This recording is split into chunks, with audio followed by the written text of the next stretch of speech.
Hello বন্ধুরা, আমরা চলে যাচ্ছি আজ জয়দেব মেলায়। জয়দেব মেলায় নদীটা আজকে তোমাদেরকে দেখিয়ে দেব। আরে না না না না, আমার তো জয়দেব মেলা যাচ্ছি না, আমার মাসির বাড়ি ওইখানে। তাই মাসির বাড়ি আমি চলে যাচ্ছি জয়দেব ওই সনকা হাসপাতাল আজ অব্দি যে গিয়েছো, ওই যে পাশে যে বনটা 10 কিলোমিটার পেরোলেই জয়দেব।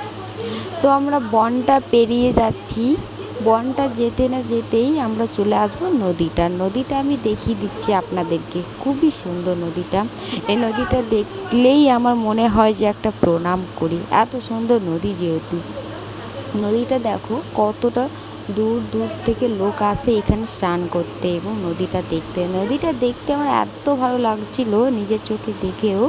তো বাইক যেহেতু বাবা চালাচ্ছে, বাইকটা প্রচুর স্পিডে চালাচ্ছে, এই জন্য ভালো করে দেখাতে পারছি না। তো তোমাদেরকে আমি দেখাবো, তাও যতটুকু পারছি দেখাচ্ছি। এরপরে চলে যাব আপনাদেরকে ধান। আমি রিয়েলি বলছি, ধান কখনো দেখিনি।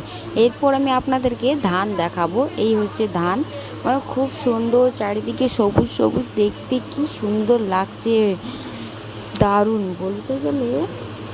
সত্যি বলছি, দু সাইডে ধান, হাওয়া বাতাস, এরকম বাইকে করে যাওয়া মজাটাই আলাদা। ভালো লাগলে লাইক